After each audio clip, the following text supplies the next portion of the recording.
I was just telling them when we met a little earlier, why this Youth and Truth? Literally incessantly in these last many years that I've been out meeting people and doing the work that we are doing, thousands and thousands of people have asked me this same question. Sadhguru, where were you 25 years ago? Where were you when I was 25? Why did you come so late? If you had met me when I was 20, I would have done this, this and this, but you came so late. So I thought we will step out and meet all those people in the country who are below 25 years of age. And here we are. So essentially, life means a certain amount of time and energy. This is what we call as life. Unfortunately, most people forget this. Oh, this person has covered his face completely. There's something… Oh, Selvaraj, I didn't notice you. The videos will be out soon, so don't worry. So, essentially, life is certain combination of time and energy. Time is slipping away for all of us at the same pace, which most people don't realize when they're young. And energy is at its best when you're youthful, which also most youth don't realize. They think they're going to be like this forever. It's not so. Energies will deplete and go down. So when energy is at your peak, and time is anyway running out for everybody, if we can bring little more clarity and balance to that life that we call as youth, I think tremendous things can happen. Above all, every human being carries a certain genius within himself or herself. How many people manage to find the necessary balance and atmosphere for themselves where this genius will unfold? Unfortunately, that percentage is extremely minuscule right now. This is an effort to increase that percentage, because if you bring the right atmosphere within yourself, one's genius will unfold. In our lives, if we do not do what we cannot do, it's not an issue. But in our lives, if we do not do what we can do, we are a disaster. If our own potential doesn't unfold, we will end up as a life who did not do what we could have done. So this is just an attempt, and India being a youthful nation, unless we create a focused, balanced, inspired youth, we could be a miracle if we do that. If we leave youth unfocused, imbalanced, uninspired, we have a recipe for a disaster. So, we thought we will reach out to you, so you can ask whatever kind of questions. Namaskaram Sadhguruji. It gives me immense pleasure on behalf of the entire IIM community to welcome you here. Thank you so much for taking the time out, sir. It's been a lot of pleasure for me to welcome Sadhguruji here. Sadhguruji, ever since that we know that you are coming here, so our forms have been floated with a lot of questions. We have selected the but top… why are you dressed like a bridegroom? I have a question for that. Is there something coming up today? Hopefully, yes. So, sir, it gives me immense pleasure, sir. So we have plethora of questions that we had. It's taken a lot of time to figure out the best questions. Sir, so without wasting any time, let's get started, guys. So, Sadhguruji, one of the most trending questions that we have here on campus is FOMO, the fear of missing out. We have the fear of missing out on activities, we have the fear of missing out on our placements, we have the fear of missing out on anything whatsoever under the roof. So, Sadhguruji, I have a question for you here, is when do we realize that it's the end? We have to stop this, and this should not influence our decision making. I think a lot of our community would resonate to this question, and we want your perspective on this, sir. See, fear of missing out. Let's look at life little beyond… Your stay in the educational institution is only a transition, only to equip yourself for something you have come. You have not come to an educational institution as a destination. It's a packaging place to package you nicely so that you can You packaged pretty well today, though. Thank you, sir. So, not making a commentary on education, but how we go through it. About missing out, the fear of missing out. First of all, fear. Let's address fear before we address missing out. Fear is always about what may happen or may not happen, right? Fear is not about what we are experiencing right now. What will happen is always the fear. Or in other words, your fear is about something which is not yet. Your fear is about something which does not exist. This is all management people.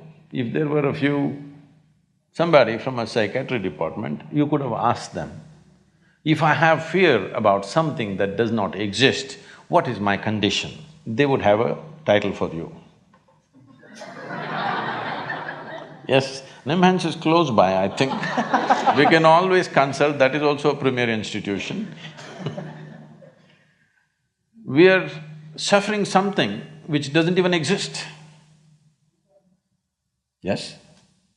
If you're suffering something that doesn't even exist, it is not about life, it is not about education, it's not about career, it is just about your mind being out of control. Is that not an important aspect that you should manage first before we allow you to manage an industry or a business? Is it not important, first of all, you learn to at least manage your mind? Hello? Isn't it important? Absolutely. If you do not know how to manage your mind, what the hell are you going to manage in the world? Managers are all freaking out and growing ulcers in their stomachs. Yes, today it's become normal. If you are a CEO by 45, if you don't have an ulcer, you are not a great CEO. Because you are managing by accident like this. The fear comes because there is an accidental possibility, isn't it? Tell me, let's say you don't know how to ride a bicycle. You sat on it, it was on stand, you were just pedaling for fun, and it came off stand and started rolling. Anxiety or no? Started rolling faster, fear or no? Very fast, terror or no? It's not because bicycle produces terror, it is just that you don't know how to ride. If you know how to ride, faster it goes, the better it is. Isn't it? Faster it goes, the better it is. The very basis why we created a bicycle is because we wanted to go faster than walking. That's the idea. But if you do not know how to ride, how much fear it creates. Right now your problem is not with the world, your problem is not with your education, your problem is your education system, right from kindergarten, hasn't told you a damn thing about how to manage yourself. They think you're going to manage the world without knowing how to manage yourself. When you are a mess, you can only create a mess, isn't it? You may be successful. Success happens for a variety of reasons. You know, success is not always 100% yours. There are situations, there are times which support us in many different ways. Of course, your bit is there, but just because somebody is successful, this doesn't mean they've figured out everything. This doesn't mean they're at ease with life.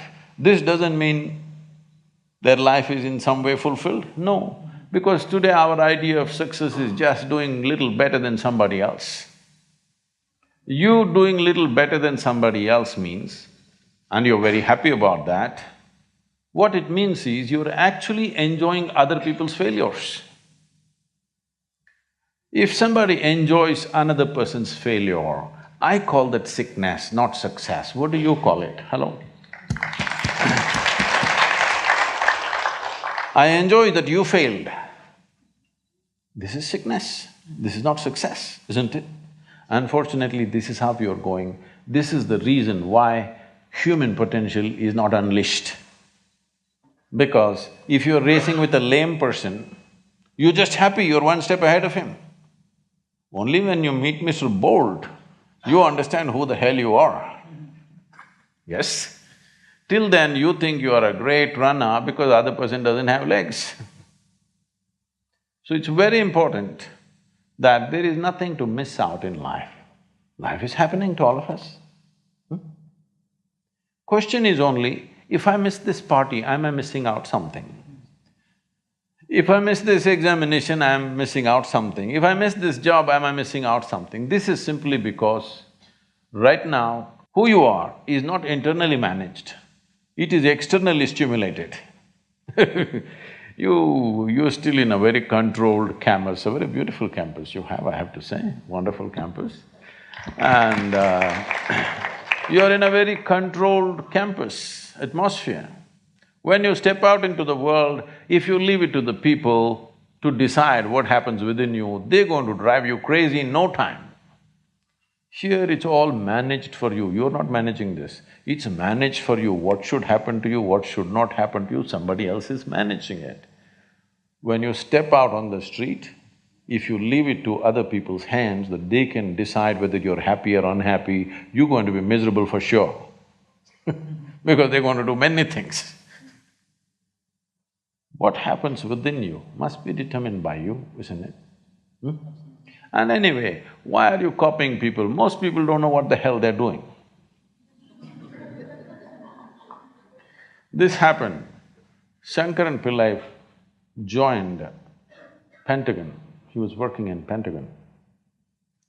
Then he kept moving his work table from one office to another office, another office to another office, he went on moving around. Then he moved to the corridor, he moved into the garden, he moved here, there. Then he moved into the men's restroom and settled down there and started working. Everybody was looking at this, what's wrong with him, some problem? Initially they thought he's a Russian agent, then he thought he must be a Muslim terrorist, then they thought all those things, then everything ran out, he didn't cause any harm to anybody. Then he settled down in the men's restroom and started working. So they told the Pentagon's psychiatrist that this guy's gone loony, he's working in the men's room and he settled down and he's just doing his work there. So the psychiatrist just strolled in as if he wanted to use the men's room and started chatting. Then he found he was quite normal, everything was fine with him. He said, "Why are you sitting in the men's room and working?" He said, "I moved everywhere and saw. In the end, I find this is the only damn place where people know what they're doing."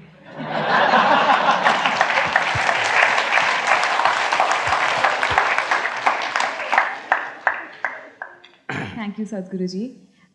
My next question is, we've all seen the movie Three Idiots, and there is one dialogue I think that's… What happened to the remaining idiots? They left them here? So there is one dialogue in the movie that sort of resonates with a lot of us, and it says, "जब friend fail होता है तो दुख होता है, but जब friend top करता है तो और ज़्यादा दुख होता है." And building on to how you're affected by what people do, my question is, it is okay to have that feeling? And if not, how do you let go of that feeling in today's environment? See, you know Charles Darwin, you heard of Charles Darwin? There's something called as evolution. And nobody told you it's all complete. Today, some of the neuroscientists are saying the DNA difference between a chimpanzee and you is only 1.23%. 1.23% is not much of a difference, isn't it? Huh? So there's an evolutionary issue. If you don't take charge of yourself, very easily you will step back 1.23%. Now, if… what's that? I can't repeat that sentence, but anyway, if your friend doesn't not do well, you'll feel sad about it. If he does very well, you'll feel very sad about it. So you have fixed yourself in such a way, whichever way you cannot be happy. You're in a self-defeating mode. No matter what happens, you will not be happy.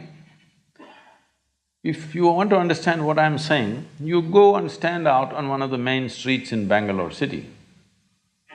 Leave the poor people who are selling kadlekai on the street side, leave them. People who are driving there, only look at those BMWs, Mercedes and Maseratis and whatever is going around in Bangalore city, only look at the dream cars, okay? Because many of you may have dreams also of this. Just look at all these people. You think they are in a profusion of joy driving this car like that? No. Only in case it's a stolen car, you see the joy. Otherwise, no. So success has not brought joy to them. If they're failed, of course they're frustrated. Because the very mode of approach is like this. If this mode of approach comes, whichever way, it's not going to work. Because it's not even about you. It's always about somebody here. It's never about you. The simple thing is this, see, if your joy, your sadness, your happiness, your misery is determined by something or somebody around you, the chances of you being joyful in your life is remote. Yes or no? Is it true that human experience is created from within? Hello?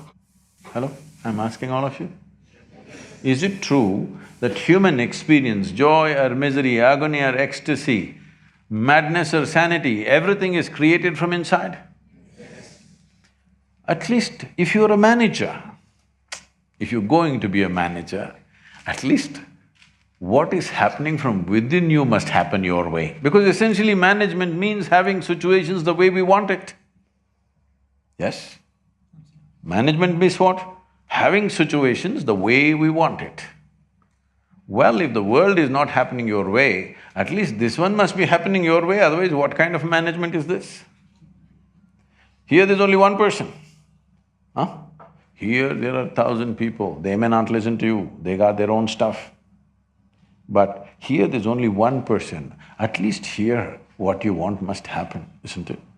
If what you want happened, would you keep yourself blissed out or miserable? What's your choice? You must choose, I'm going to bless you now. If you had a choice, would you rather be blissed out or miserable? Huh? Blissed out, of course. So if such a thing is not happening, then all these problems come. If things work, it is a problem. If they don't work, it's a problem. If you get a seat in this institution, it's a problem. If you cannot get out of this, it's a problem. You like this place so much, you don't mind staying here, it's not like that. You must get in and you must get out ahead of others. Everything, it's never about you, it's always about something else. Outside is a variable situation. Who these people are today, tomorrow we don't know what they will say. Yes? Tomorrow morning we don't know what they will say. If your way of being is determined by all these people, then you are a mess, you're bound to be a mess. When you're a mess like that, see, you call yourself a friend. If they fail, you're unhappy. If they pass, you're very unhappy. Definitely we should not use the word friend in this context. Yes, competition, I agree. Not a friend, isn't it? If your friend does well, shouldn't you be very happy if they're really friendship? Leave the friendship business. Essentially, this problem is coming because we have not taken charge of this fundamental human mechanism. This is not happening the way you want it. Is it true that your body right now is the greatest chemical factory on the planet? It is so. It is the most complex and sophisticated chemical factory on the planet. The question is only, are you a great CEO or a lousy CEO? Because if you're a great CEO, you would create chemistry of bliss. If you're a lousy CEO, all these things will happen. Your industry should run the way you want it, isn't it? At least this one little industry. So, most of us here at IIM Bangalore have been consistent achievers, at least in some domain or the other, for all our lives. But some time at IIM Bangalore is good enough to make you feel that you are not good enough. So how do you deal with the pressure of being relatively average? It's best somebody makes you feel that right here, because anyway that may happen in your life. It can happen in your work, it can happen in your family. Somebody will tell you you're not good enough. So whether they tell you or not, I want you to understand, none of us are ever really good enough. If you have a large-scale intention in the world, you are never really good enough. People keep telling me, Sadhguru, you've done so many things, this project, that project. I'll tell you my project, because day before yesterday I was at Chamundi Hill. This happened 37 years ago. I went up Chamundi Hill and sat there. For no reason, I was overflowing with ecstasy, every cell in my body exploding. I didn't know what was happening. When I spoke to my closest friends, they said, tell me, what did you drink, what did you pop? This is the only thing they could ask. When I asked my own skeptical mind, my mind said, maybe you're going off the rocker. But I knew I've hit a gold mine. Something fantastic is happening within me without any reason. If I simply sit like this, I become so ecstatic, what I think is 2 minutes have gone into 7, 8 hours. Have you noticed this? When you're very happy, time just poof. So if I close my eyes and open, it's like 8, 10 hours are gone, like that. So at that time, I just planned, this is my plan. This is fantastic, if I simply sit here, I'm completely blissed out. Then I decided, at that time, the world's population was some 5.6 billion people. I said, in 2.5 years' time, I made a plan, a specific plan, how I will do it. In 2.5 years' time, I'm going to have the entire world blissed out because it doesn't take anything. If you simply sit here, it happens. Well, 37 years, Well, we might have touched maybe on 500, 600 million people on the planet, but that's not my idea of the world. My idea of the world today is 7.6 billion people. So I know I will die a failure, 100%. And everything else that I wish to do, I know I will not even fulfill probably 10–15% of what I want to do, but I will die blissfully, because I'm living blissfully and I will die blissfully. So it's best that you're a failure in your life. That means your vision is large. If you're a success, you have a constipated sense of life. Success means what? I made it. What did you make? I bought a house site. You think that's an achievement? I got a job. I made this much money. This is a very constipated way of looking at life. I want young people to look at it in terms of how we can do something that cannot be done in this lifetime. Oh, what will happen if I don't fulfill it? If you work incessantly and still at the end of your life the job is not done, it doesn't mean you're a failure, it means you had a great vision. That's what it means. May you die as a failure, is that okay? Yeah, you should. Blissed out failure, that means you're doing great, not a miserable success. People are not liking it, I think. No, you don't have to clap. I just thought maybe those words are a little scary, failure. Sadhguruji, my next question is, today, unfortunately, we're all living in a very stressful environment and with… Really? I think it's air-conditioned, everything is fine. Little more cooling would be nice, but it's not stressful. Some people perceive it to be, I'll rephrase. Some people perceive it to be stressful and you at times feel a little anxious or you feel depressed. But most often, I think the first battle is within yourself to identify that And in that scenario, how do you reach out and not feel vulnerable about it, that you are stressed and anxious? So stress is not about any situation or atmosphere. Stress is your inability to handle your own thoughts, your own emotions, your own chemistry, your own energy. Stress is not about the situation. One situation that somebody thinks is stressful, another person is breezing through that situation. Is it not happening? You see bad drivers are going like this, cursing everybody. You'll see a young boy, boom, he just goes off. He's not stressful, he's very happy for all the obstacles that are there in Bangalore city. Yes or no? So stress is not a consequence of situations. Stress is a consequence of your inability to manage your own thought and emotion. Your thought and emotion must happen the way you want it, isn't it so? If this one thing happened, would you keep yourself blissful or miserable? 100%, isn't it? So instead of doing that, you're trying to manage the entire world the way you want it. It's never going to happen. Never ever going to happen. Even if you are a family of two, it's not going to happen. Yes? Most of you are not married. I'm saying even if it's just two people at home, it will never happen 100% your way, unless you're living with a dead person. 51% if it happens your way, you have the controlling stake, you must be happy.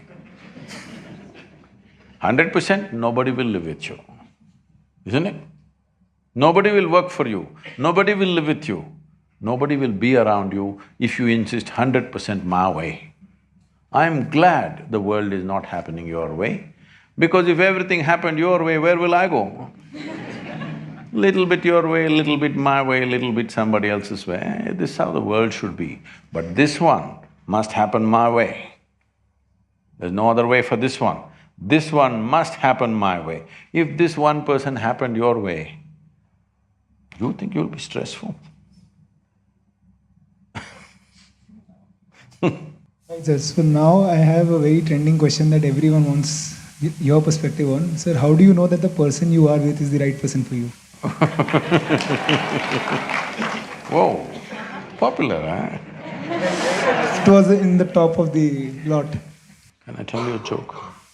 Can I tell you a joke? Sure. Because you're in the clothing… That is why I'm said like this, that is why I'm said like this. It's good you asked the question before the event. It once happened, Shankaran Pillai was at the family dinner. And when everybody settled down for dinner, he stood up at the table and announced, "I am going to marry Lucy, who's just across the street." I hope that's not the name. No, Oh. Then the father said, "What? You going to marry Lucy? She has nothing. She's like a tramp. You're going to marry that Lucy?" Mother said, "What? You're going to marry that Lucy? She has no inheritance, she has no family." The uncles always pitch in these kind of matters, you know. Uncle said, "What? You're going to marry that Lucy? Have you seen her hair? It looks fake." The aunt, "What? You're going to marry Lucy? She's always painted. You're going to marry that painted woman?" The little boy, the nephew, can't be left out. He said, "You're going to marry Lucy, she doesn't even know what is cricket. How can you marry her?" Shankaran Pillai stood his ground and said, "Yes, I'm going to marry Lucy." Everybody asked in one voice, "Why?" He said, "Because she has no family." There are no many opinions to battle with. So, who is the right person? I don't want to take away all the romance from your life. But let me tell you this, there is no right person on this planet. If you put your heart into something, something may become wonderful. Is it the right thing? There's no right thing. Nobody ever found the right person anywhere, okay? If you get into that kind of unrealistic mindset, I have found the right person, oh, you will be soon disappointed. You must understand, there is no right person. First thing is to see whether I am the right person. Yes, am I the right person? Instead of seeing, is this the right person? Am I the right person, first of all? And there are no right people on this planet. If you understand, you have your nonsense, they have their nonsense, we can adjust nonsense. Go on. We must understand relationships are formed for various needs. There are physical needs, there are psychological needs, there are emotional needs, there may be social needs, there may be financial needs, various kinds of needs. So when you're going to somebody with so many needs, you're going as a beggar, and a beggar cannot choose. Hello? Beggar eat what comes his way, isn't it? He cannot choose. So, if you really want to make a choice in this world, first and foremost thing is, you bring yourself to your place. I'm again going back to the same thing, where your experience of life is just pleasant by yourself. You're wonderful. Now, let us see what gets drawn to this one. If you're really wonderful, things will happen in every way, I'm saying. In terms of career, in terms of marriage, in terms of relationships, the best will happen to you because you made yourself like this. Instead of trying to work on somebody and fix them, if you work upon yourself and make you so wonderful that everybody wants to be with you, then there is a choice. Right now, when you're going out of your compulsive needs, you are a beggar. Beggars should not choose, they must eat what comes their way. And this whole thing is an American thing, that there is a soulmate somewhere. God made just one more person just for you. But these days, every 2 years, he keeps making one more person just for you. Obviously, God is making too many mistakes with you. Now, this soulmate business, first of all, I don't like to use that word, but now you uttered the word. See, body needs a mate, understandable. Maybe psychologically also you need a mate, understandable. Emotionally you need a mate. A soul cannot need a mate. Even if your soul needs a mate, it needs evolution, isn't it? So soul doesn't need a mate, nor was some person made perfectly for you, okay? This creation makes all kinds of unique idiots. If you understand you are one kind of idiot and the others are different kind, you will understand their nonsense because you know you got your stuff. If you think you're perfect and God has chosen you and He's made another person perfect somewhere else, you're heading for a disaster, okay? There's no such thing. Even, people today, after 5,000 years, people are still adulating and worshipping Krishna as the greatest lover, but his wives are dead unhappy with the guy. Yes. So, you're not going to find any perfect person. If you invest a deep sense of involvement, something wonderful may happen. It's because of your involvement, not because the other person is fantastic. No, even if you choose a fool, actually it's easy that way. If they're not stupid, why would they come to you first of all? No, I'm just being nasty. So, even if you choose a fool, it doesn't matter. If you involve yourself, it can turn out very beautiful. You chose the smartest person in the universe, it could be a disaster. So do not think in terms of, whatever this made for each other nonsense. No, you choose the opposite actually. The genders are opposites. You choose the opposite because you don't want them exactly like you want them some other way.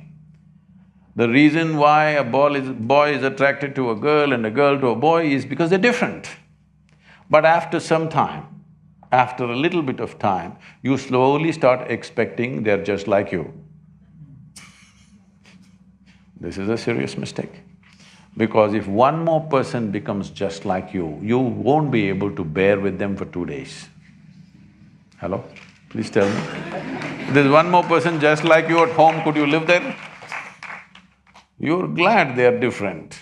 It's wonderful, nobody is like you, isn't it? Nobody is like you on this planet. Try and see. Nobody is like you, and that's good.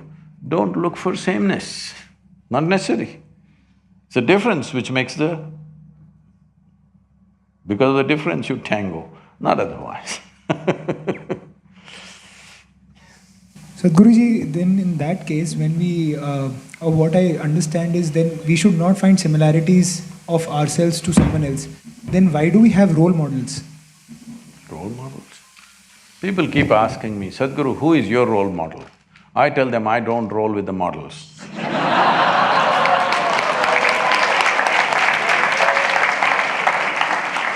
You see all these things you're picking up from Western cultures. Here we never created a role model. Just look back on this culture and see. This is about constantly striving to evolve yourself. Role model essentially means you planted a mango tree and a coconut tree together. Coconut tree went straight up and tall.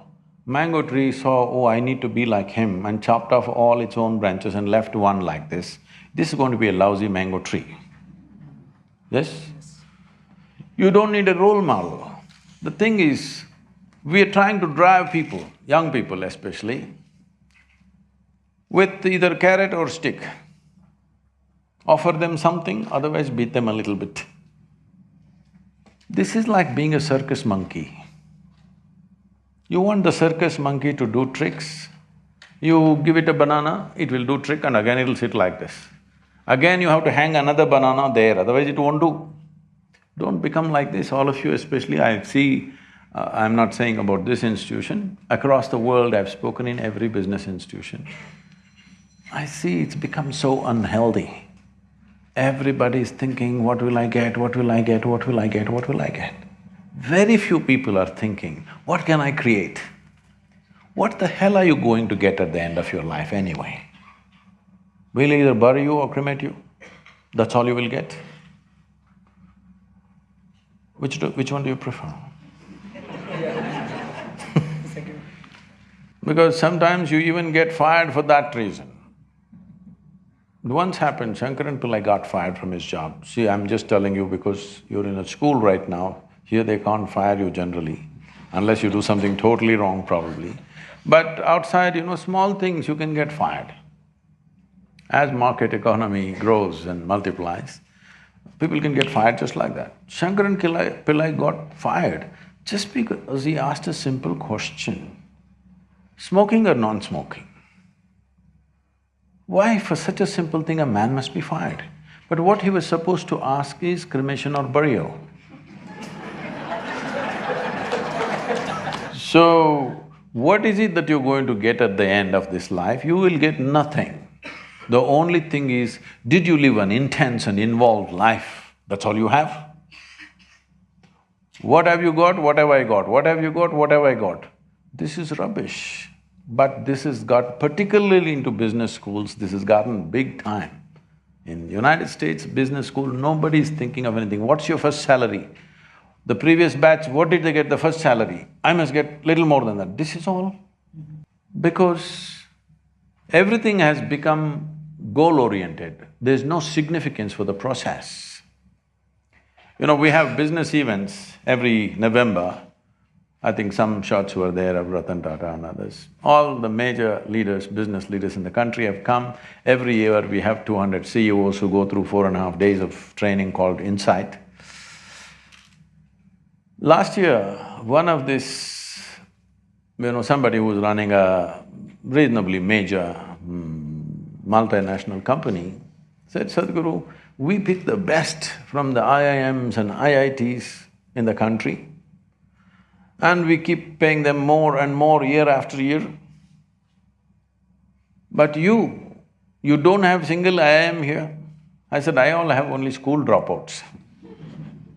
But your organization runs better managed than our corporation. How's this?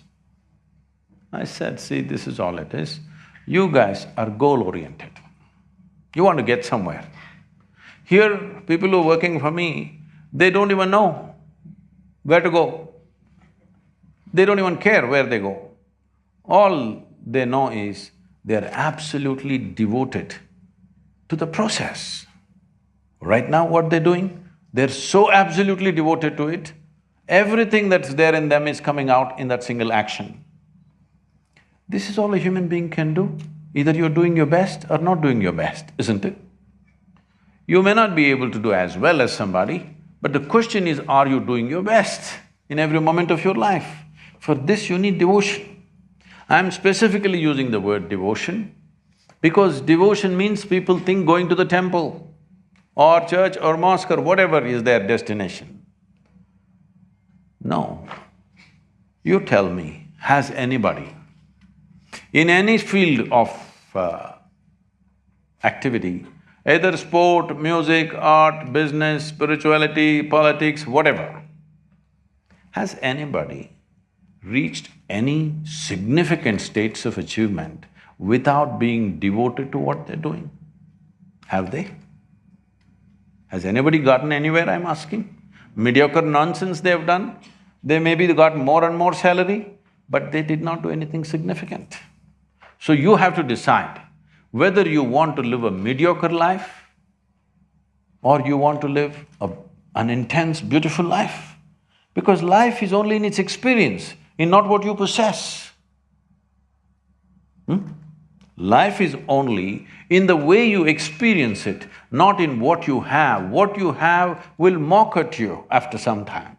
If your experience is not good, people can live in a palace and be terrible. People are committing suicides in palace, isn't it? So, what you possess is not at all the point. How you experience it, everything is the point, isn't it? But right now, the entire world has gone towards this direction. You young people must change this. The intensity of your experience is more important than the immensity of your possessions, isn't it? So one last question from our side is that, so as we enter a B school or any new sphere of our lives, we might have a vague idea or direction as to where we're headed. But the people around you might create an impression that yes, this is the place to be, or this is the job that you should have, or this is the car you should have. So it leads to a groupthink of sorts. So how do you decide what is the best for you and not get influenced by the externalities that we were discussing before and internalize all this? I'm asking you a simple question, all of you who are students here. Is your life, I'm talking about your life, is it a precious life? Yes. I want you to understand this. Even a so-called insignificant ant, if you try to catch him, he shows how significant his life is for him. Yes or no? He doesn't think, I'm just an ant, you can crush me. No, his life is very precious for him, and that's so for you. If your life is so precious, is it not important where you're going to invest this life? You're going to invest this life simply because somebody's going to pay you a little more? You're going to invest your life simply because your friend is going to a lesser company and you're feeling very good about that? This is not the way. When such a question arises in your mind, you must withdraw from the influence of your peers, your parents, your teachers, the atmospheres that you normally live in. Just a small amount of time, maybe 5–10 days, where you're well supported so that you don't have to fight for survival. You're supported, but you're not influenced, to such a place and really look at this. Where do I want to invest my life? Into what? What is it truly worthwhile for this life to be involved in for the rest of my life? When you are not unhappy when you're not frustrated, when you're not jealous, when you're not hateful or resentful, when you're peaceful and happy, you must decide what you wish to do. Once you decide, you shouldn't be every day looking who is doing better, who is doing better, who is doing better. Nobody is doing better than anybody. Either you're doing great or you're just lousy, that's all there is. Yes, within yourself, in your experience of life, either you're doing great or you're having a lousy life. That's about it. Nobody is doing better than somebody, nobody is happier than somebody else. Either you're joyful or you're not, isn't it? So you must invest in your life what you think is truly worthwhile. It doesn't matter what it gives, because, in the end, do you know this? There is no cargo ship going with you. Hello? There's no cargo ship going with you, so possessions are only for our use, not to accumulate. Yes, what we can use, we must have, of course. But it is not just to have something against somebody else. Most people's houses are like warehouses. They're living in warehouses. Because most of the stuff, at least 70 to 80% of the stuff in most homes are never used, they're just warehousing it. They have no space to move, they have to clean it every day, but lots of things they got because neighbors bought it. It's time, because this is sensible for your life and this is sensible for the planet. So, Sadhguruji, we also have a set of e-media questions that have come to us. So, we would like to address the name of the person and the question that we've got. So, we have a question from Erin Hestrong. He, just to give a little bit of context, we saw the video of Sadhguruji running on Himalayas, playing football, playing cricket. So, sir, in that context, how to keep yourself on the go all the time? On the go. You don't have to be on the go all the time. If life demands, people ask me, Sadhguru, how are you active like this? Because generally my schedule is anywhere between 18 to 20 hours a day, 7 days of the week, 365 days, non-stop. For many years it's going on. Why? I'm complaining and the guy's clapping about it.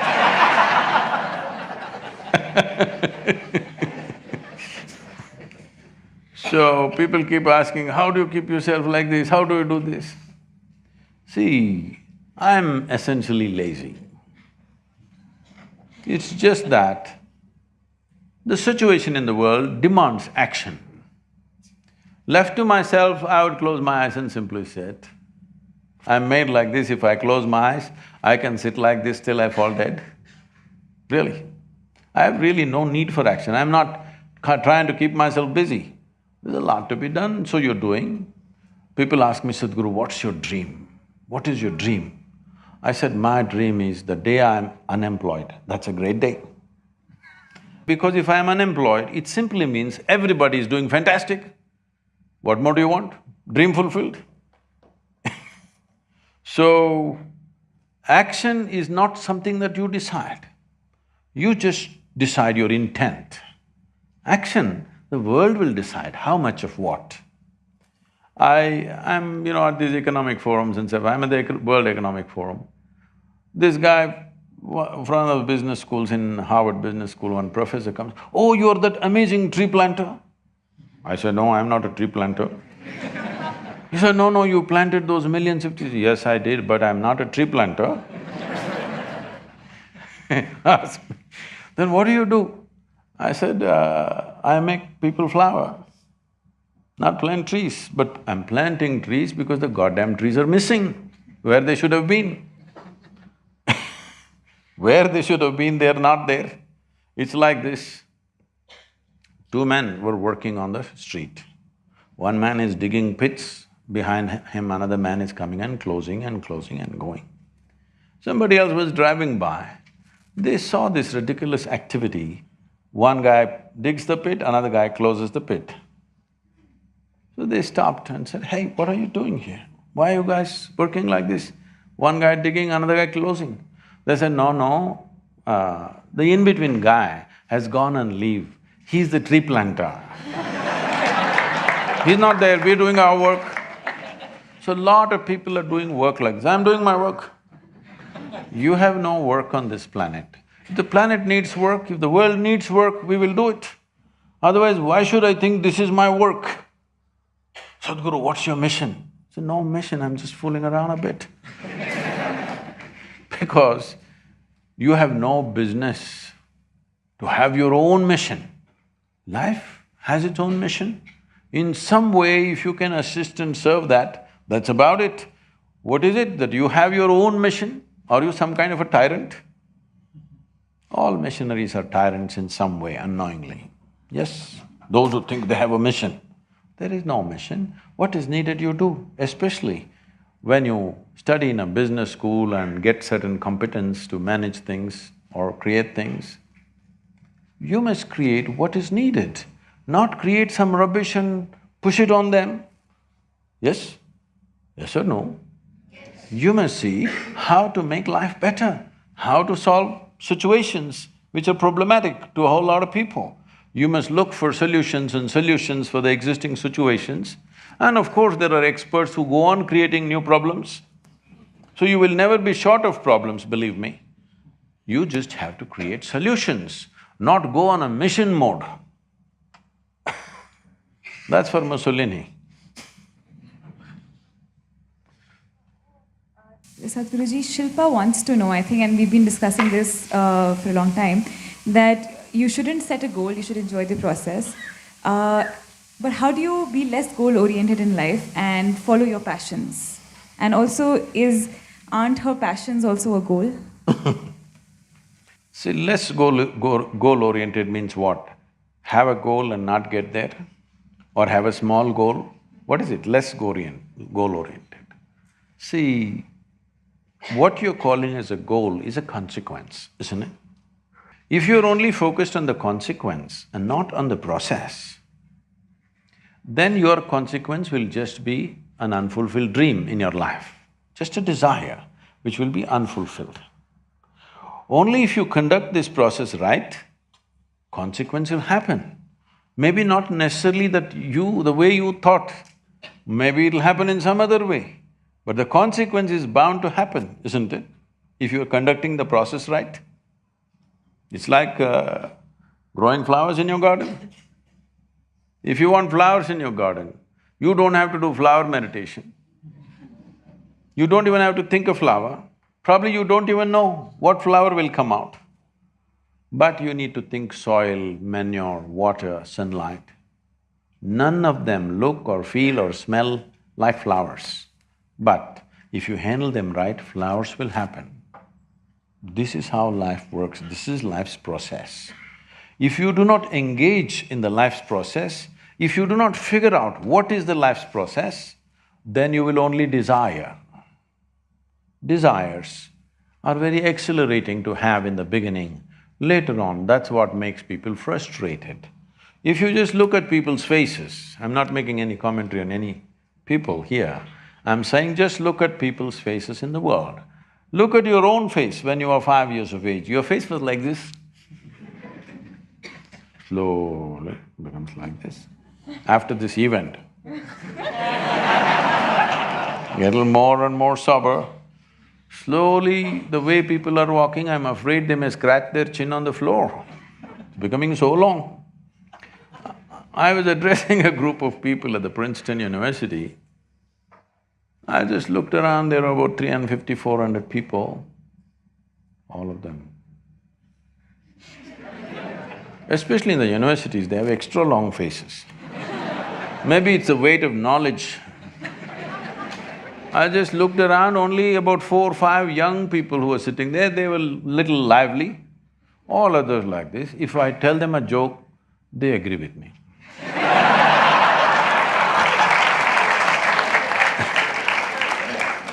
Then after about 40-45 minutes of talking, then I said, what's happened to all these people over 30 years of age? Why are they carrying such long faces? One lady stood up and said, they're all married.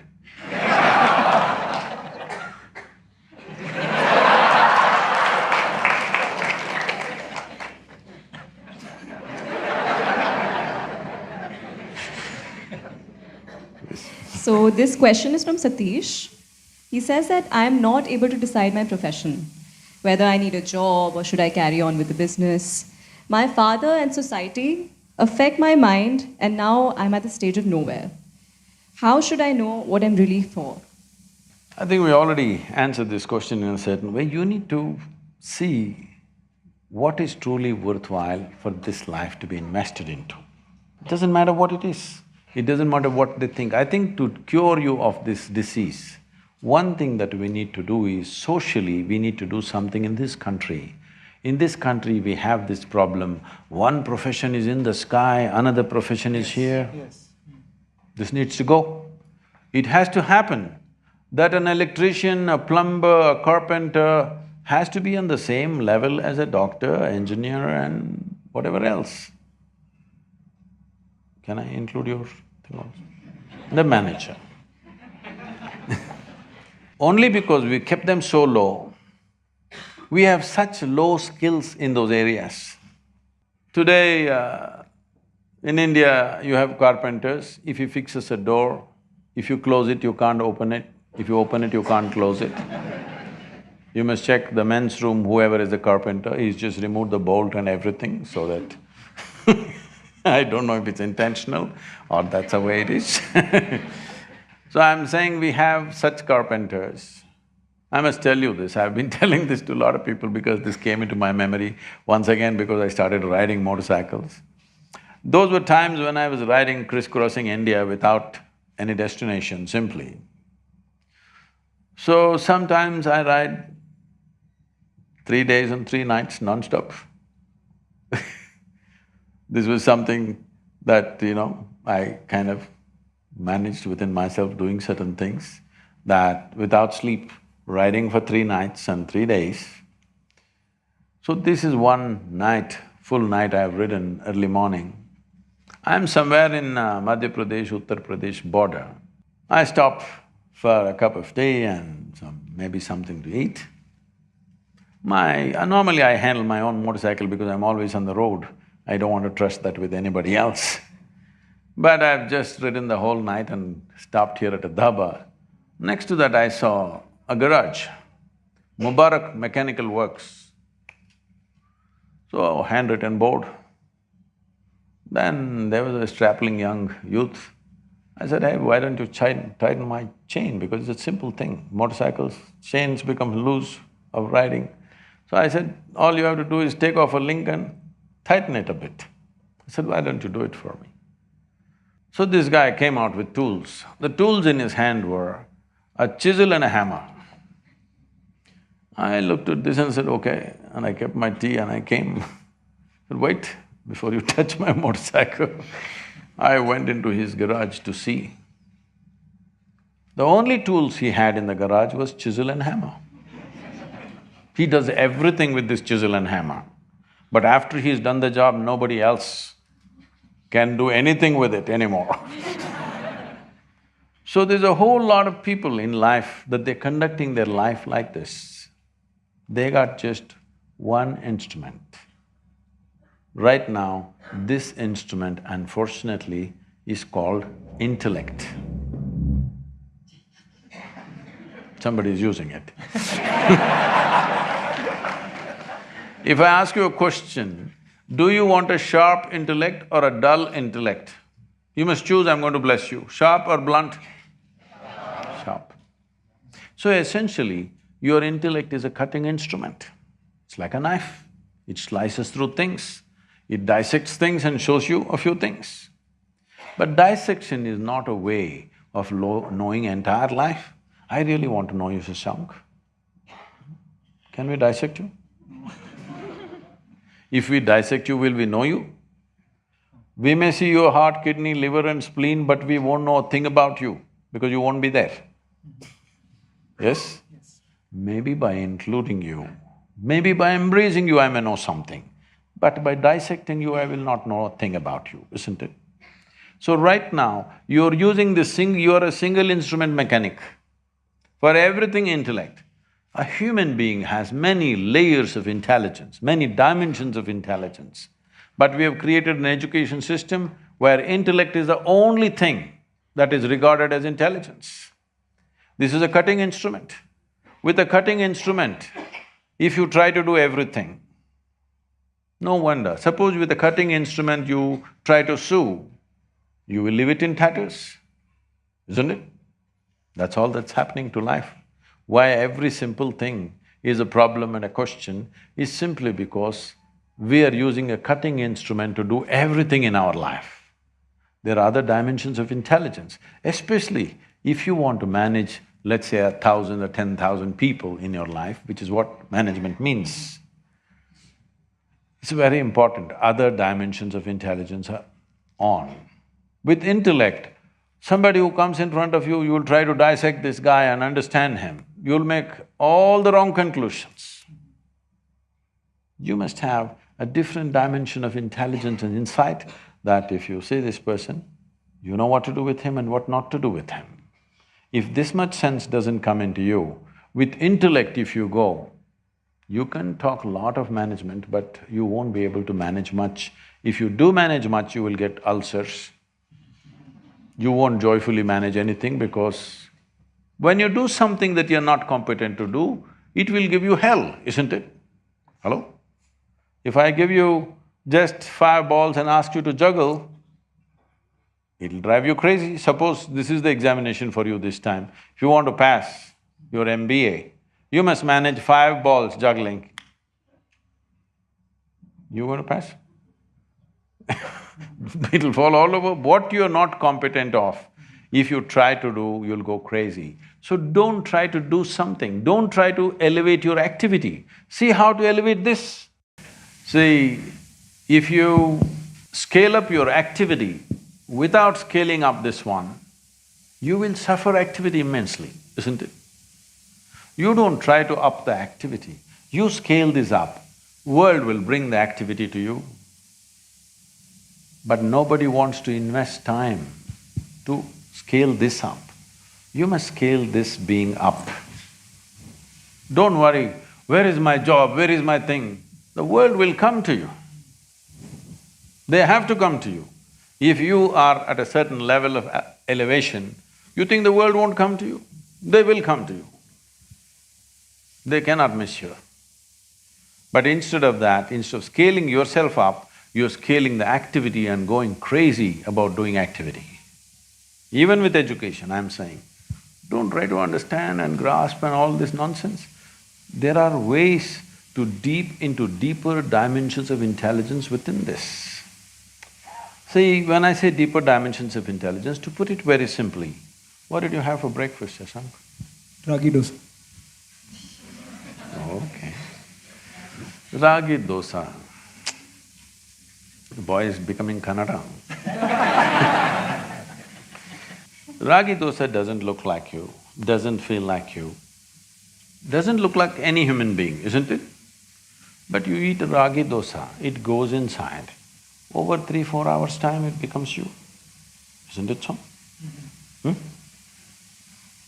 So there is an intelligence here which can turn a ragi dosa into a human being. Is it a small thing?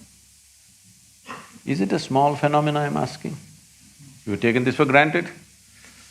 If I can take a ragi dosa in my hand and make it into a human being, who do you think I am?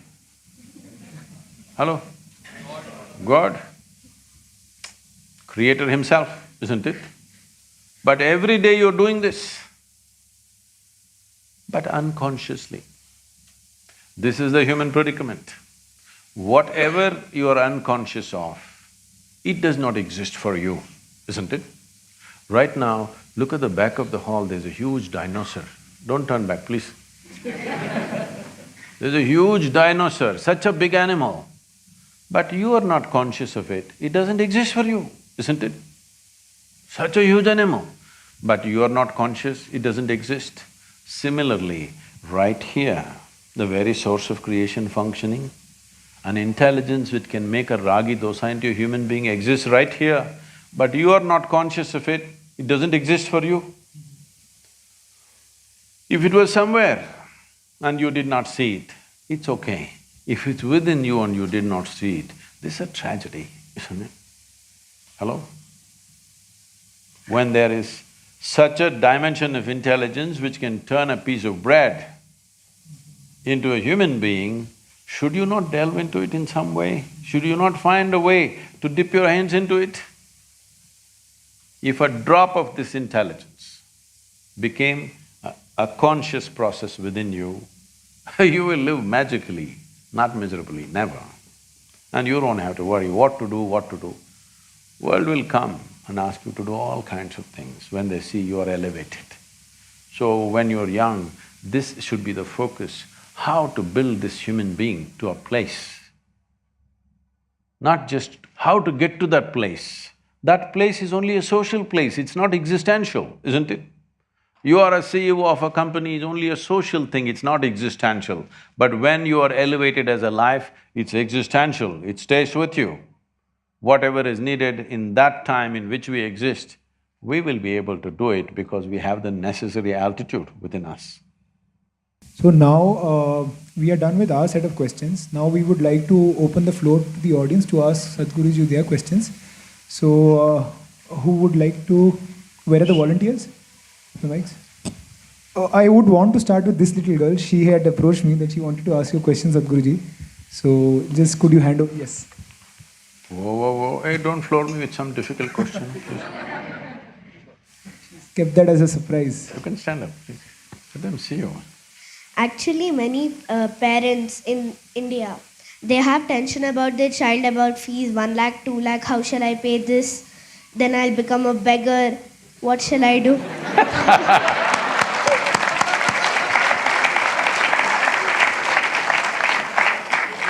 Hey, if you were a beggar, there would be no problem with 1 lakh, 2 lakh. Then they have a peaceful life. Then the parent says the child, I have a very beautiful life, enjoyment. Then after that we think that how do they live happily, because they have these many tensions about the child. That what do they do, how will they fall, why will they kick someone and all that. Then how do they still have a peaceful life, the parents? Yes, go on. How do they still have an enjoyment in their life by having a tension still for the kid?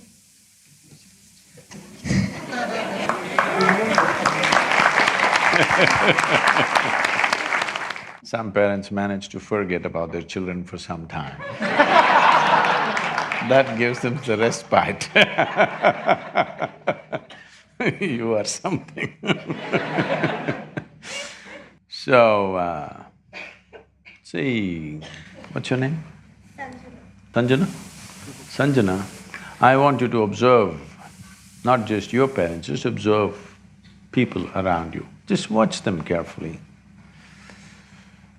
Because this all I did in my life when I was your age, simply observing everything, not saying a word about it.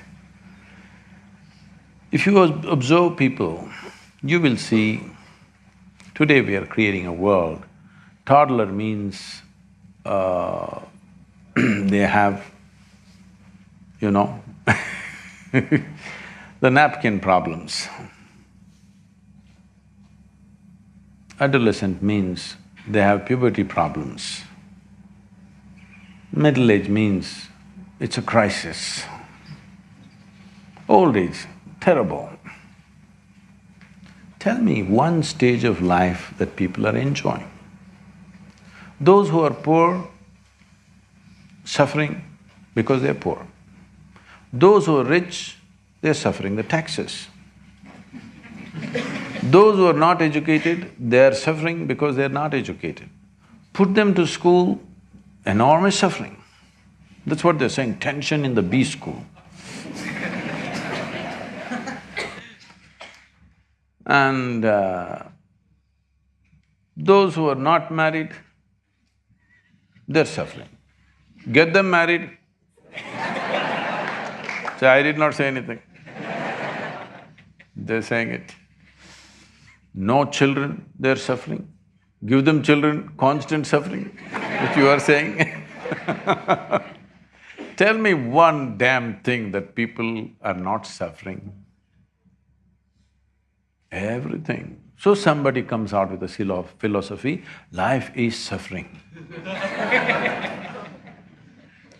So somebody comes up with a solution, it's all right to suffer. If you suffer a lot here, you will go to another place where everything is fantastic. You heard of heaven? Not been there, right? No, heaven. Heaven is the most fantastic place. The reason why we suffer is, there everything is fantastic. But I'm asking, do you have any proof that you are not already in heaven and messing it up? Hello? Do you have any proof that you are not already in heaven and making a mess out of it? Just go out and see, I think it feels like heaven, the bee school. Maybe you making a mess out of it. Look at this planet. From outside the solar system, look at this planet, all the other planets and planet Earth. Does it look like heaven? So you already landed on heaven and making an absolute mess about it, and you want to go to another heaven now because you made a mess out of this. So, people are not stressed because they have children. They don't have children, they're continuously miserable. Children came, little bit spurts of joy, rest is only crying about it. So this is not because of children, this is not because of marriage, this is not because of B school, this is not because of employment. This is simply because human beings have not figured how to handle themselves, that's all. Wherever do you put them, something. You give them what you want, make them the king, they're miserable there also.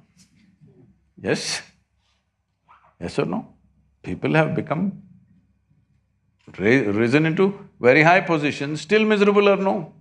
So this is not because of any situation, definitely not because of a wonderful girl like you. They haven't figured, because right from the day they went to kindergarten, they were focused, who is first, who is second, who is first, who is second. Yesterday I was at my school. After 45 years I went back to my school. How does it feel? How do you think? So I went there and I was just telling them my experience of school. When I went to school, you know this monthly marks card. When I said monthly, don't think I'm talking menstrual cycles or something. I'm talking about monthly marks card, it almost felt like that for a lot of people because that's how they went through it. When this marks card comes, when the teacher gives it to them, some look at it and they're strutting around because they are first, second, whatever. Some are sitting in one corner and crying because they're not happy with the numbers that they got. I never opened the marks card in my entire school. When they gave it to me, I took it and gave it to my father. He blew. I couldn't understand why just this card. I never opened it and saw because I thought this is a transaction between my teacher and him. I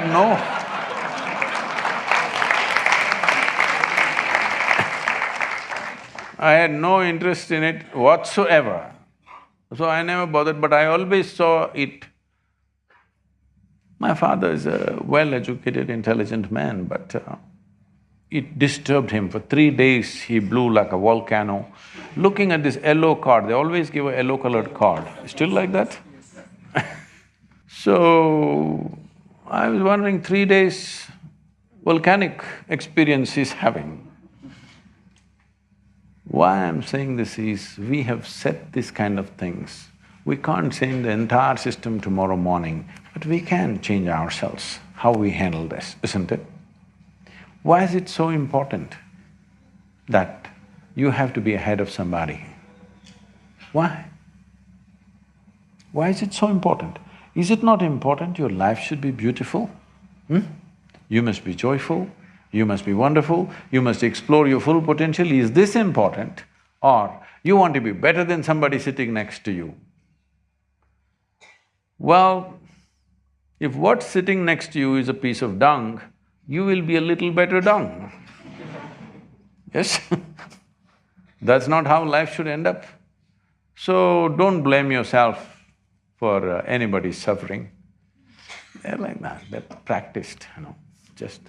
Many have become veterans in suffering because they're acclimatizing themselves to go to hell. Acclimatization process. They want to make themselves such a suffering here, even if you drop them in hell, it'll feel wonderful. You never blame yourself for somebody's misery, okay? It's all right. What to do? It's individual choice. Huh? Yes or no? Outside people, what can we do? What can I do to you? I can create a easy situation or a difficult situation for you. Suffering is your business, isn't it? Yes or no? Suffering is your business. Either you can be a challenging child for your parents, I wish you will be, because otherwise they will become like Bisibele Bata. You must be a little challenging for them. So whether they enjoy the challenge or suffer the challenge is left to them.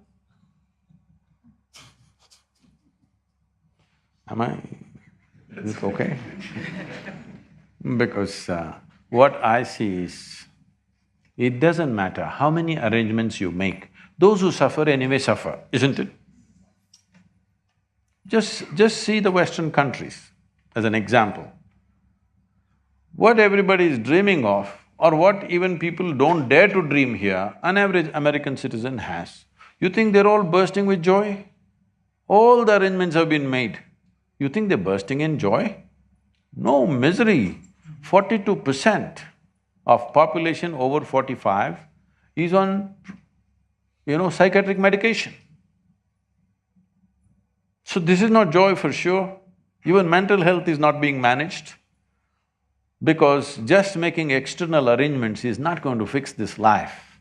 It's very, very important that you make inner arrangements that even if they send you to hell, you will go joyfully. You heard of Gautama, the Buddha? You heard of Buddha? When everybody was talking about going to heaven, Gautama said, "What will I go and do in heaven? Because you say everything is wonderful there. What will I do there? Let me go to hell. Because you say everybody is suffering there, let me go and do something, because anyway I cannot suffer. I made myself like this, I cannot suffer, so let me go to hell." Even now the Buddhist texts talk about Buddha being in the lower world. Well, you should have this kind of freedom, isn't it so? Huh? Even if I go to hell, I will live well. Nobody has to send me to heaven.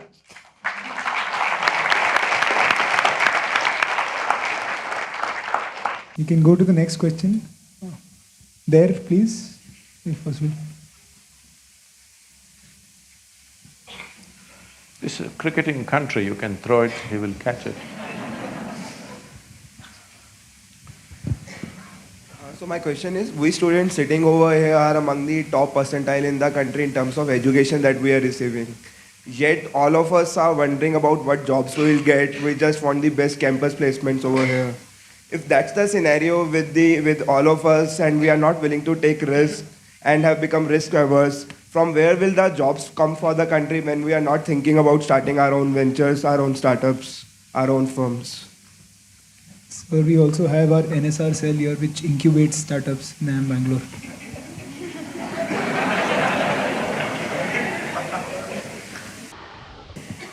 Incubation is only for an unhatched egg.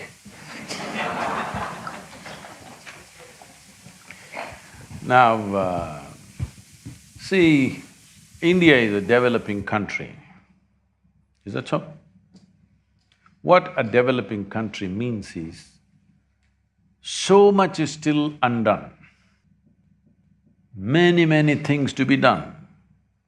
In this country, nobody should be talking about unemployment, if you ask me, because there's so much to be done.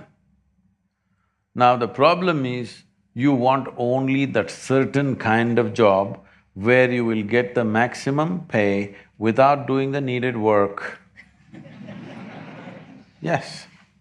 Otherwise, it's a developing country. There are million things yet to be done in this country. This is not a developed country, what shall I do, everything is done. No, there are too many things yet to be done.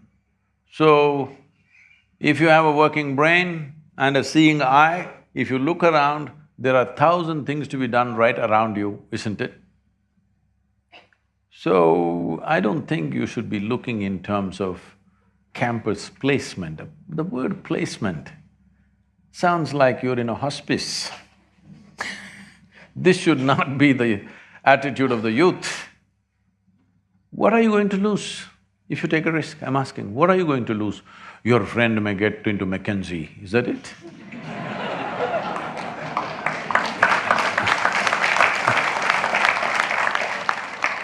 That's not the way to look at life.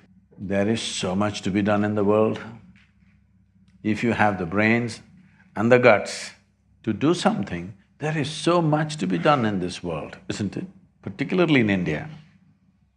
So, I would like to see from this institution that little more dare in you, nothing will happen.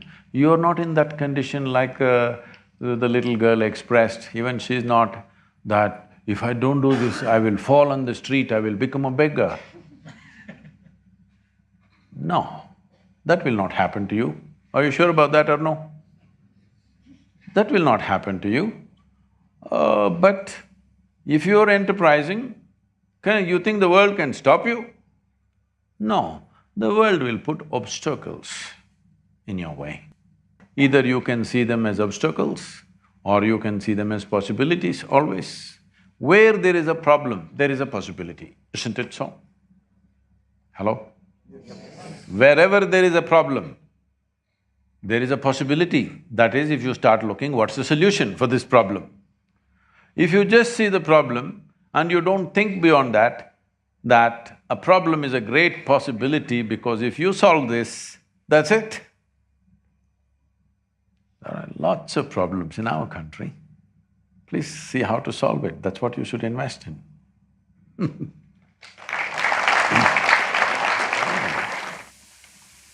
Namaste. Namaskar. My name is Danya Ravi, and firstly I would love to express my gratitude to Sadhguruji for establishing Isha Foundation and Isha Music, because for me, music heals a lot. That's one of the tools I use whenever I come across any problem, and there is no day that goes by without listening to Isha music. And I'm very grateful to you for that. And yeah, so talking about my health condition, I'm born with a rare genetic disease called osteogenesis imperfecta, commonly known as brittle bone disease, which means my bones are extremely fragile, just like a glass. And I've faced more number of fractures than the number of bones in anyone's body. So today, more than a question, I have a humble wish. I'm a regular follower of your everyday saying, so it would be nice if one of the coming days, if you could quote something about disability, as I believe this opportunity would create a wider visibility for survivors of people with disability. And yeah, I would be happy if that quote is done along with our pic. Along with? Our pic. Photograph. Oh, we will. Yeah, along with our photograph. Swami, If take you're- a good picture. No, I need you and me. Oh, let's do that.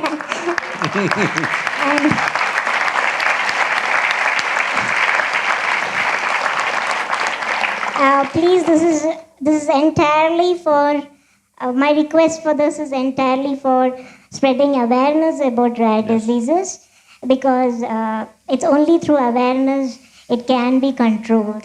I thank you so much. And yeah, Sadhguruji, I'm hoping it happens sometime very soon. Very soon. Thank you. It's our privilege to have you here.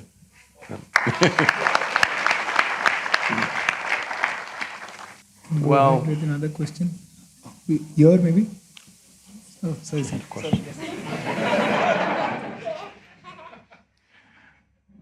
See, different people have different types of disabilities.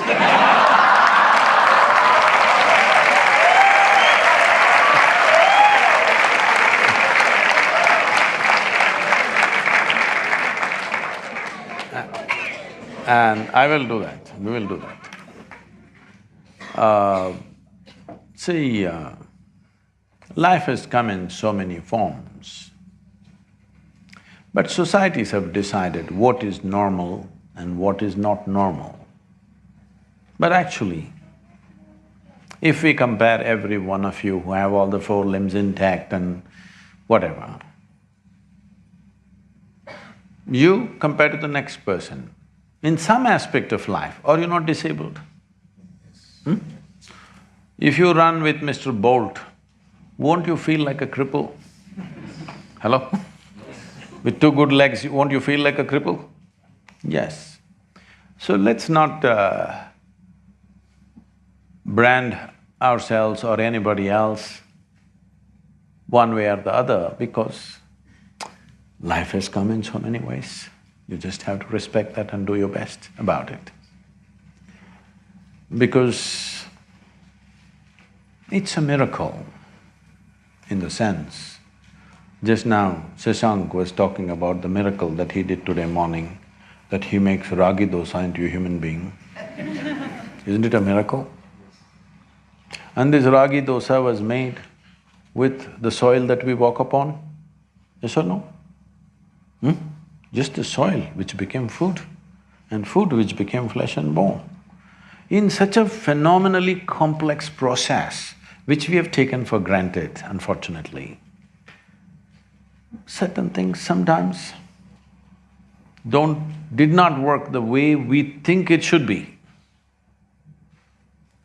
So, never call yourself disabled. Well, you're one way, I'm another way. I am disabled in one way, you're disabled in another way. Some way, every one of us, if we compare ourselves to somebody, all of us are disabled in some sense, isn't it?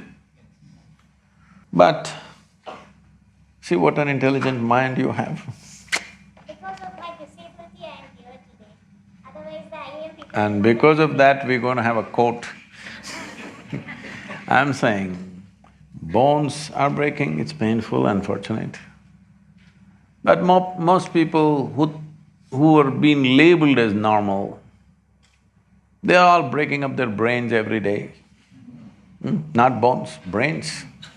They call it stress, they call it anxiety, they call it so many things.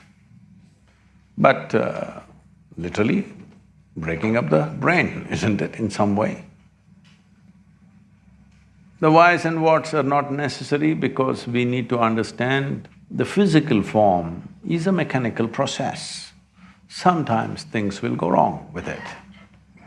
It may come normal and go wrong, or in the very womb manufacturing something can go wrong. This has got nothing to do with that person, it's got something to do with variety of things because it's such a complex process. Such a complex process that something little off sometimes. But that should not determine what and how you live, because how we live physically may be determined by many things. But how we live within ourselves, nobody can decide except us, isn't it? Nobody else can decide how I live within myself. So in that sense, nobody is disabled. Why spiritual process is very important is because in body, no person can claim he has a perfect body because somebody else could be in some other way. If it comes to mind, nobody can claim that they have a perfect mind. All of us disabled in some way physically, mentally, compared to somebody else, isn't it? But a dimension which is beyond this physiology and psychology, the psychological and the physiological dimensions, beyond this, that dimension, which we unfortunately have to use this corrupted word called spirituality, in this state, all life is just same. The reason and the significance of why a spiritual process must be prevalent across the planet is, spiritual process does not mean looking up or looking down. It's about turning inward and touching a dimension beyond our physiological and psychological structures. In this state, there is simply no difference between you and me and anybody and anybody. This is why it becomes significant. We can talk about equality as much as we want, but when we use our body or physical presence as the front end, there is no equality. Do what you want. If we use our mind as the front end, no equality, do whatever you want. One is like that, one is like this, one is like that, this is how it is. But if we use this dimension of life which is beyond our body and mind, these two accumulations of body and mind, beyond this if you look, here everything is same. If this one experience enters humanity, you will find a very fabulously inclusive existence here. Doesn't matter who's come with what capability or not, everything, every life will have a place. But right now, we are setting standards based on physiological and psychological competence and saying, this is standard, this is substandard. No, don't do that, because can you say a carrot is a lesser life than you? Or a grasshopper is a lesser life than you? Because they can live without you, you cannot live without them. That's a fact, isn't it? They can very easily live without you, but you cannot live without them. Nature has given us this possibility that today we have the intelligence to be above all this life. But when you rise to a certain level, it's very important. If you're crude nonsense, you will think this is a time to dominate. Or if you rise to a certain level where the rest of the life knowingly or unknowingly is looking up to you, this is a time to include and merge with everything. This is not a time to dominate, isn't it? Because once you dominate, you alienate from everything. I'm telling you because you're all going to be managers. If you want to manage people, I was teaching a 3-day program to one of the top companies in the world, 25 top managers of that company, an international giant. They were about 35 people, 25 people, and our volunteers were about 9 volunteers. So we were doing this program. Our volunteers are made like this day and night. The basic qualification is you're crazy, you know. That means you're not thinking, what will happen to you, what will I get? Nobody's thinking, simply they're working their life out. So they saw them like this and said, Sadhguru, where do you get such people? Because these are companies which are always looking for attrition. I said, you don't get them, you got to make them. How do you make such people? I said, you should make them fall in love with you. Oh, because once they're in love with you, they will do whatever is needed. Now, how do you make them fall in love with us? I said, first you must fall in love with them. I said, oh, they don't pay us for that.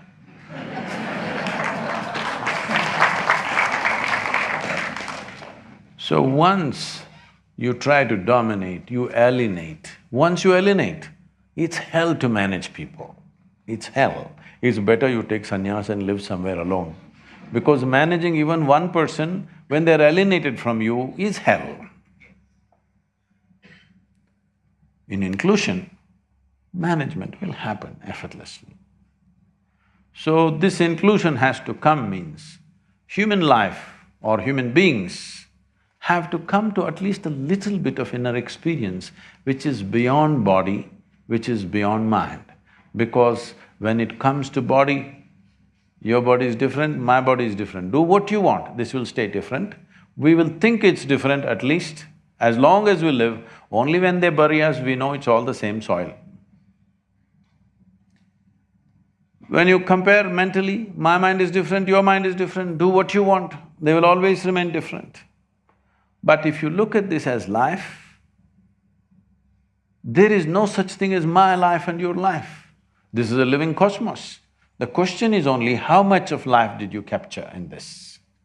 This is all that matters. It's not the size of the body, it's not the size of your brain. How much life did you capture within yourself will determine the scale and scope of life. How big a life you live simply depends on how much life have you captured. So if you want to capture more life than you have right now, the simple thing that you have to do is, you must open up the boundaries of your individuality.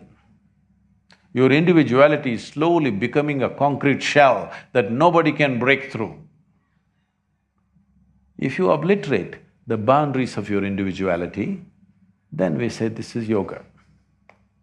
Yoga does not mean twisting your body, turning upside down, wearing Lulu pants. Yoga means union. Union means the boundaries of your individuality, consciously you obliterate it. Now, there is a life larger than anybody can imagine happening within you. Because of a large-scale life, everything will come naturally your way.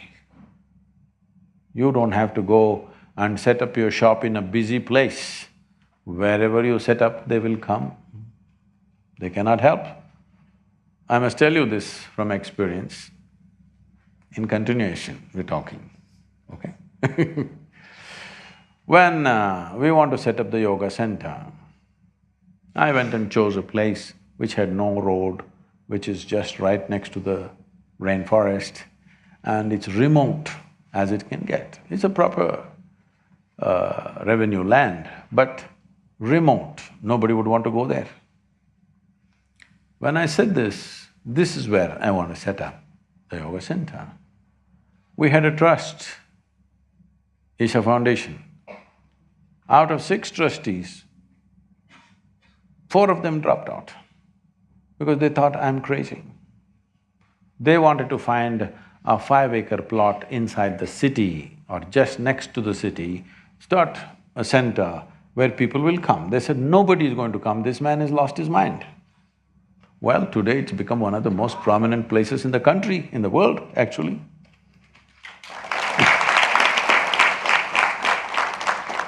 Similarly, in United States, we went and set up a center in the remotest possible place in Tennessee. People said, Sadhguru, this is not the place to go. Tennessee is a different kind of place. It's a very strong religious place, extreme, Bible Belt. Said, Sadhguru, you don't know, just the previous year, they'd burned down a Zen meditation center. Sadhguru, this happened, you don't go there. I said, see, this was all in the northern area in Michigan. So I said, see, I know how to transform people, but I don't know how to change the weather. So I go Tennessee. And they said, why in such a remote place? I said, see, I don't know how you look at it. I looked at this map of United States.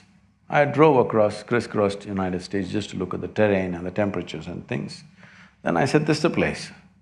I looked at the map and said, this is where, because if I draw a 12-hour drive kind of circle, 60% of United States population is around us. I said, this is where I will be.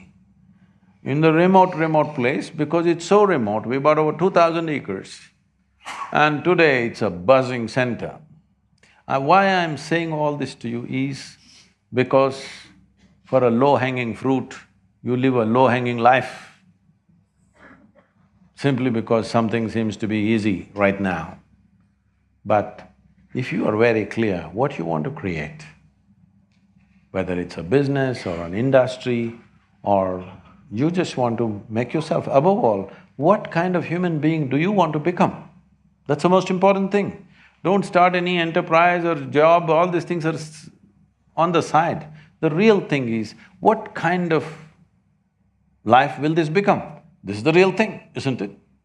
If you just focus on this one thing, If you obliterate your boundaries of your individuality, you will see this will become a large-scale life.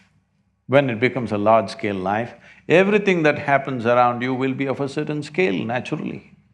Of course, some things are decided by times in which we live. If you were an IT professional 1,000 years ago, you wouldn't know what to do, isn't it? So there are times.